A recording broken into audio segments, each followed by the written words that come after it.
कर सकते हैं? क्या स्मृतियां हमें यूं ही दुखी करती रहेंगी और हम दुखी होते रहेंगे, या इनका उपाय क्या है? तो सबसे पहली बात यह है कि आप मन से लड़कर कभी नहीं जीत सकते। मन आपसे बहुत बहुत अधिक शक्तिशाली है, विश्वास करें इस बात को। मन को कभी भी नहीं हरा सकते आप, और स्मृतियों के मामले में तो बिल्कुल भी नहीं। क्योंकि आप सोचें कि चलो मैं लड़ करके ये वाली स्मृति नहीं लेके आता हूं, तो आप क्या कर रहे हैं? आप यही कर रहे हैं कि ये वाली स्मृति ना आए, ये वाली स्मृति ना आए, मुझे बंदर याद ना आए, मुझे बंदर याद ना आए। तो क्या कर रहे हैं आप? उस स्मृति को और दोहरा रहे हैं, यानी उसको और गहराई दे रहे हैं। तो ये जो कॉम्प्लेक्स है, ये जो जटिलता है मन की, ये आपको कभी भी विजित नहीं होने देगी स्मृति के मामले में। तो स्मृति से, मन से कभी भी लड़ना नहीं, कभी भी युद्ध नहीं करना। तो फिर क्या किया जाए? तो जो स्मृति आ रही है उसके प्रति सजगता, स्मृति आ रही है, ठीक है, आ चुकी है, मेरे सामने है, तो उसके प्रति सजगता कि ये आई है।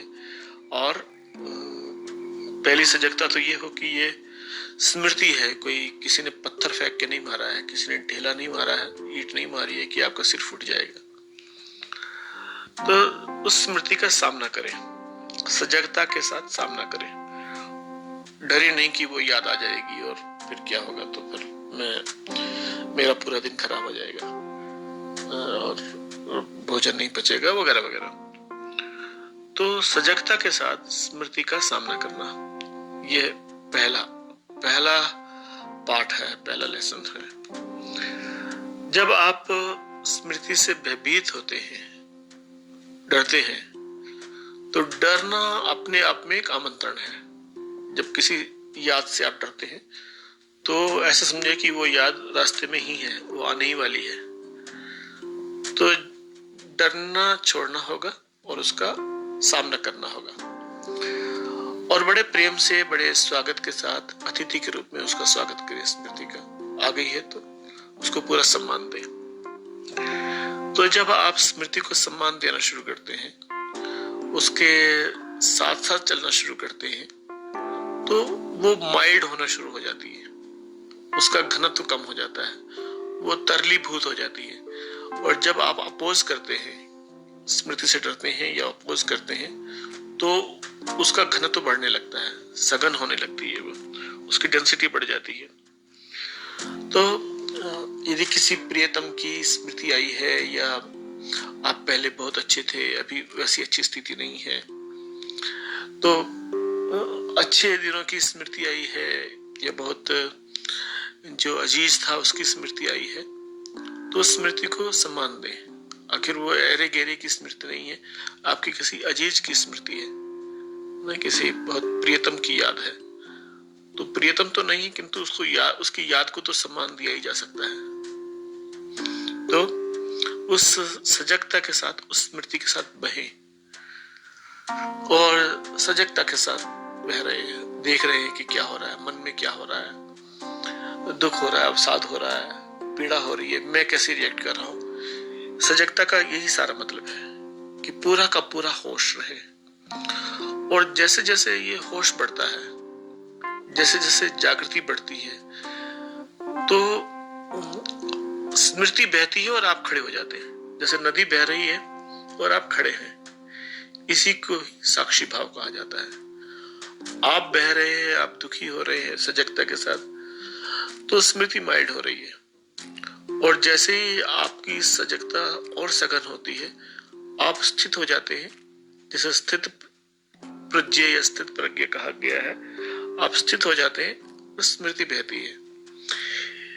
तो ये स्थित होना ही साक्षी भाव है।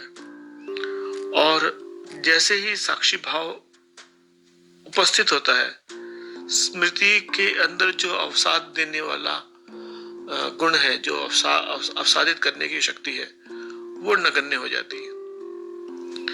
और जैसे ही साक्षी भाव उपस्थित होता है, आपका चेतना स्तर नेक्स्ट लेवल को प्राप्त कर लेता है। यानी आप अब ऑर्डिनरी नहीं रहते, आप अब स्पेशल हो जाते हो।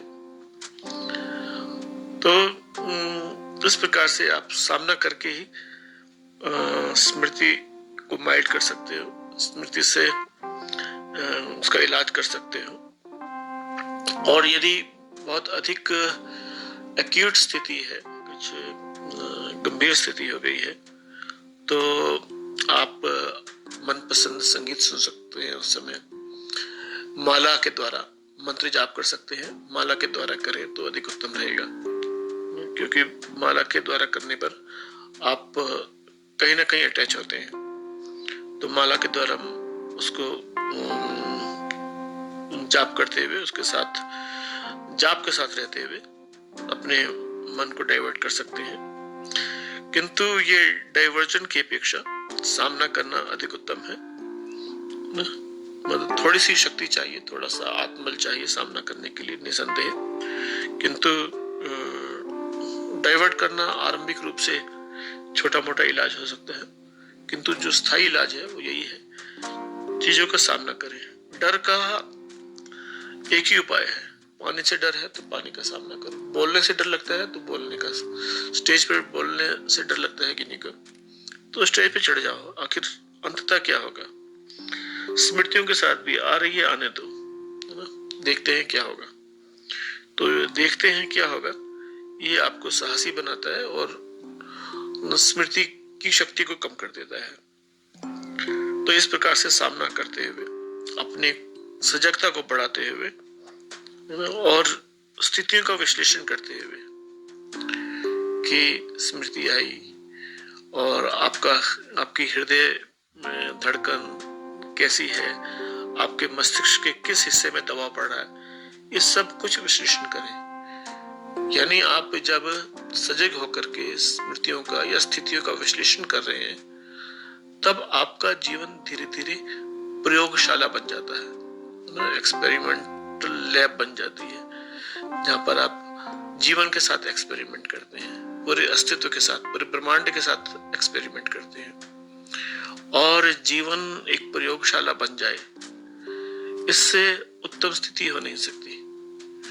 जीवन का प्रयोगशाला बन जाना ही अध्यात्म है, यही योग है। योग पर बड़ी बड़ी पुस्तकें और गंभीर बातें की गई हैं, किंतु मेरे दृष्टि में जीवन एक प्रयोगशाला बन जाए और उस प्रयोगशाला में आप हर विश्लेषण का, हर नतीजों का आनंद ले पाए, तो फिर आप जीवन मुक्त हैं, यही कहा जा सकता है।